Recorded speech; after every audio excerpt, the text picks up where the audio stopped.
নমস্কার। অ্যাস্ট্রোজ্যোতিষ চালামা ইউটিউব চ্যানেলে আপনাদেরকে মন থেকে স্বাগত জানাই। ভিডিওটা হচ্ছে মূলাঙ্ক ৩ অর্থাৎ জন্ম তারিখ ৩।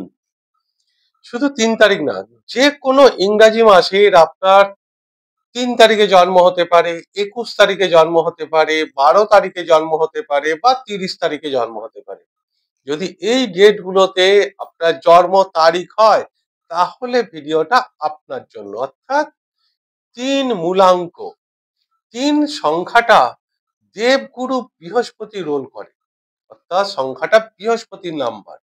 তাহলে ৩ তারিখে জন্মজাত ব্যক্তিরা কতটা ভাগ্যবান যে বৃহস্পতির গ্রহের আন্ডারেই তাদের জন্ম। তাহলে তারা কি সত্যিই ভাগ্যবান? কতটা ভাগ্যবান? তাদের বিবাহ, প্রেম, সন্তান, কেরিয়ার, অর্থ কি হতে পারে এই ৩ তারিখে জন্মজাত ব্যক্তি? দেখুন, ৩ তারিখ হচ্ছে বৃহস্পতি। বৃহস্পতি জ্ঞান, জ্ঞানের কারক, জ্ঞান, নলেজ, ভিজিটেমের কারক। তাহলে এক কথায় তাদেরকে আমরা শিক্ষক বলতে পারি, কারণ জ্ঞান তাদের থাকছেই।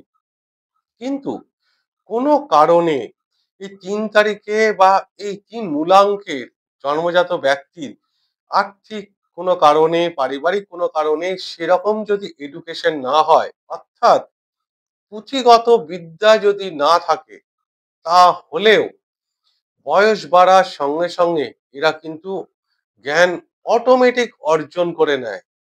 তাই শিক্ষাগত যোগ্যতা যাই হোক না কেন, জ্ঞান এদের ভেতরে থাকে। তাই দেখবেন 90% মানুষের এই যে ৩ তারিখে জন্ম, তাদের শিক্ষাগত যোগ্যতা খুব ভালো, পুঁথিগত যোগ্যতা খুব ভালো। কিন্তু কিছু এক্সেপশনাল ব্যতিক্রম থাকতে পারে। তাদের ক্ষেত্রে যদি তাদের পুঁথিগত বিদ্যা কমও থাকে, বয়স বাড়ার সঙ্গে সঙ্গে তারা অলরেডি জ্ঞান অর্জন করে নেয়। তাই দেখবেন তাদের সঙ্গে কথা বলতে গেলে বা বন্ধুত্ব হলে বোঝা যায় না কিন্তু তাদের পুঁথিগত বিদ্যাটা কম বা শিক্ষাগত যোগ্যতাটা কম। তাদের ভেতরে এত নলেজ থাকে। এছাড়াও এই যে বৃহস্পতি কি কবি, সাহিত্য, উপন্যাস, নাটক, কবিতা, এর মধ্যে মারাত্মক ইন্টারেস্ট থাকে। বই পড়ার মধ্যেও বিরাট ইন্টারেস্ট থাকে। তাই এই যে কোনো আর্টিস্টিক কাজ বৃহস্পতির রোল করে। যেমন ছবি আঁকা, তার মধ্যে একটা পড়ছে। যে কোনো আর্ট, শুধু ছবি আঁকা না, গান, নাচ, এই সমস্ত আর্টিস্টিক কাজগুলো কিন্তু এই ৩ তারিখে বা ১২, ২১, ৩০ তারিখে জন্মজাত ব্যক্তির মধ্যে লক্ষ্য করা যায়। এছাড়াও এরা হচ্ছে জ্ঞানের কারক। তাই অলরেডি এদের মধ্যে সেই জ্ঞান থাকে। এরা এতটাই জ্ঞানী হয়, সেই কারণে এদের প্রফেশন গুলো ওই শিক্ষকতার মধ্যে ম্যাক্সিমামটা থাকে। তা না হলেও ব্যাংকিং সেক্টরে এদের যে চাকরি বা প্রফেশন, সেটা কিন্তু লক্ষ্য করা যেতে পারে। তারিখে জন্মজাত ব্যক্তি, এদের ইমাজিনেশন পাওয়ার অত্যন্ত থাকে। আর সেই কারণে ইমাজিনেশন পাওয়ার থাকার ফলে এই লেখনী বিদ্যা, রাইটিং স্কিল মারাত্মক। রাইটিং স্কিল থাকার ফলেই এরা কবি, সাহিত্য, নাটক, উপন্যাস, এর মধ্যে প্রচন্ড ভাবে আকর্ষিত হয় এবং এটা ওদের সহজাত প্রবৃত্তি, মানে জন্মগত ভাবে প্রাপ্ত, যেটা ট্যালেন্ট বলা যেতে পারে এক ধরনের। এটা বৃহস্পতি যেহেতু রোল করে, বৃহস্পতি একদম গোল মোটর, দেখবেন অনেকটা ফর্সা কালারের। তাই বৃহস্পতি হচ্ছে খুব, দেবগুরু বলা হয় সমস্ত গ্রহের মধ্যে, শান্ত, ধীর, স্থির, নম্র, ভদ্র। এদের ভেতরে এরা অনেকটা অন্তর্মুখী, অর্থাৎ যতটুকু প্রয়োজন ততটুকুই কথা বলে। অত নলেজ, জ্ঞান থাকা সত্ত্বেও সহজে লোককে বুঝতে দেয় না, তাই খুব কম কথা বলে প্রথম দিকে। কিন্তু একবার কথা বলা শুরু করলে তখন বোঝা যায় যে এদের মধ্যে পাণ্ডিত্য ব্যাপারটা, নলেজ কতটা আছে। না মিশলে সহজে বোঝা যায় না। খুব হাসি খুশি স্বভাবের, নিজেরাও শান্ত ধীর স্থির, নিজেরা হাসতে জানে, সকলকে নিয়ে হাসিয়ে রাখতে জানে, মানে নিজে হাসতে জানে, সকলকে হাসাতেও জানে, ছোট বড় সকলকে, সমাজের সকল স্তরের মানুষকে সম্মান করে এবং এরা এদের নেম টেম একটা কারণেই হয়, সমাজের সকল স্তরের মানুষের সঙ্গে মিশতে পারে, যে যেরকম মানুষ তার সঙ্গে মিশতে পারে। এদের এত জ্ঞান থাকার সত্ত্বেও, পাণ্ডিত্য থাকা সত্ত্বেও এটা ছোটদের থেকেও জ্ঞান অর্জন করতে পারে। কিন্তু এরা যে জ্ঞান অর্জন ছোটদের থেকে করে সেটা কাউকে বুঝতে দেয় না যে এদের মধ্যে যে পাণ্ডিত্যটা আছে সেটা কতটা গভীর। এই ৩ তারিখ, ২১ তারিখ, ১২ তারিখ এবং ৩০ তারিখে জন্মজাত ব্যক্তি গরিব ঘরে জন্মালেও এদের আর্থিক অবস্থা অত্যন্ত ভালো থাকে।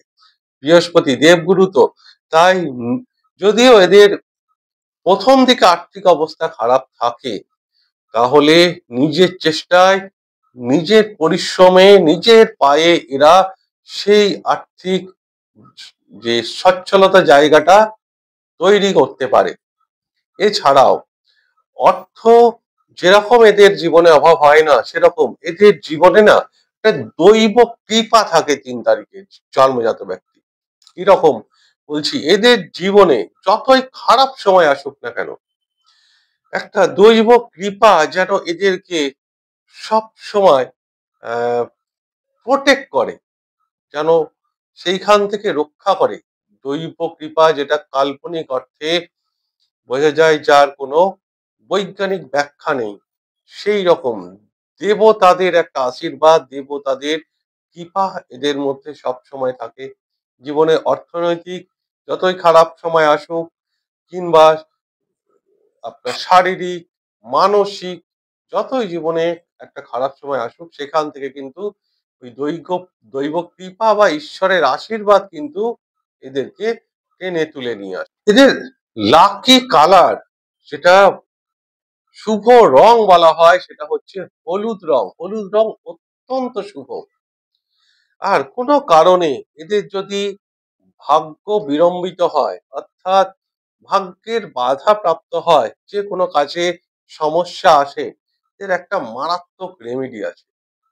অর্থাৎ এদের রেমেডিটা হচ্ছে গোশালায় দান করা, কিংবা নিজের হাতে প্রত্যেক বৃহস্পতিবার দিন গরুকে খাবার খাওয়ানো। যদি নিজে হাতে খাওয়াতে পারে খুব ভালো। যাদের বাড়িতে গ্রামের দিকে দেখবেন গরু থাকে বাড়িতেই এবং গরুকে তারা সেবা যত্ন করে, তাদের বৃহস্পতি অটোমেটিক ভালো হয়ে যায়। এবং দেখবেন সেই সমস্ত ব্যক্তিদের যাদের গরু চলে যায় বাড়ি থেকে, বিক্রি করে দেয় কোনো কারণে, পরিস্থিতির কারণে গরুকে বিক্রি করতে হয়, তাদের দেখবেন সেই দিন থেকে একটু একটু করে তাদের পরিবারে আর্থিক, মানসিক, শারীরিক কোনো না কোনো একটা সমস্যা দেখা যায়। জন্মজাত ব্যক্তি জয়, হ্যাপিনেস এবং সেন্স অফ হিউমার এদের অত্যন্ত প্রখর থাকে। এরা গোটা সমাজটাকে সুষ্ঠুভাবে পরিচালনা করার দায়িত্ব যদি এরা পায়, খুব ভালোভাবে সেটা পরিচালনা করার ক্ষমতা রাখে। কারণ সমগ্র সমাজে কি করে উন্নতি হবে সেটা সবসময় এরা প্রচেষ্টা করে, এবং চেষ্টাও করে শুধু সমাজে না, পরিবারের মধ্যেও। আত্মীয় স্বজন, বন্ধু বান্ধব, মা বাবা, ভাই বোন সকলকে নিয়ে চলার ক্ষমতা রাখে, এবং এদের সেই রকম মানসিকতা যে ধীর স্থির শান্ত, হাসি খুশি, সেইভাবেই কিন্তু এরা জীবনটাকে, জীবনের শেষ দিন পর্যন্ত নিজে বাঁচে এবং অপরকে বাঁচতে সাহায্য করে। হ্যাঁ, কোনো কারণে, পরিস্থিতির কারণে জীবনে আপস অ্যান্ড ডাউন কয়েকবার আসতে পারে, কিন্তু সেটাও বেশি দিন থাকে না, কারণ এদের দৈব কৃপা। হ্যাঁ, বৃহস্পতি যেমন জ্ঞান পাণ্ডিত্যের কারক, সেরকম কিন্তু অহংকারেরও কারক। কারণ রাবণের যেরকম প্রচন্ড জ্ঞান ছিল, সেই কারণেই, এবং ঠিক এই রাবণের অহংকারের জন্যই রাবণের পতন হয়েছে। এত জ্ঞান পাণ্ডিত্য থাকার ফলেও তার অহংকার তাকে শেষ করেছে। সেরকম যদি একটা নেগেটিভ পয়েন্ট থাকে, সেটা হচ্ছে অহংকার। তাই যদি এদের অহংকার একবার মনের মধ্যে চলে আসে, সেখানে কিন্তু এদের ডাউনফল হয়ে যায়। তখন নিজের পায়ে নিজের এরা কুড়ুল মারে, ভাগ্যের সাহায্য তখন আর পায় না, দৈব কৃপা থেকে বঞ্চিত হয় তখন। যাই হোক, এই গেল আপনার সমগ্র ভিডিওটা। যদি ভিডিওটা ভালো লাগে তাহলে অনুগ্রহ করে চ্যানেলটিকে সাবস্ক্রাইব করতে ভুলবেন না এবং এই ভিডিও দেখে লাইক এবং শেয়ার অবশ্যই করবেন। ঈশ্বরের কাছে প্রার্থনা করি সকলেই ভালো থাকুন এবং সুস্থ থাকুন। নমস্কার।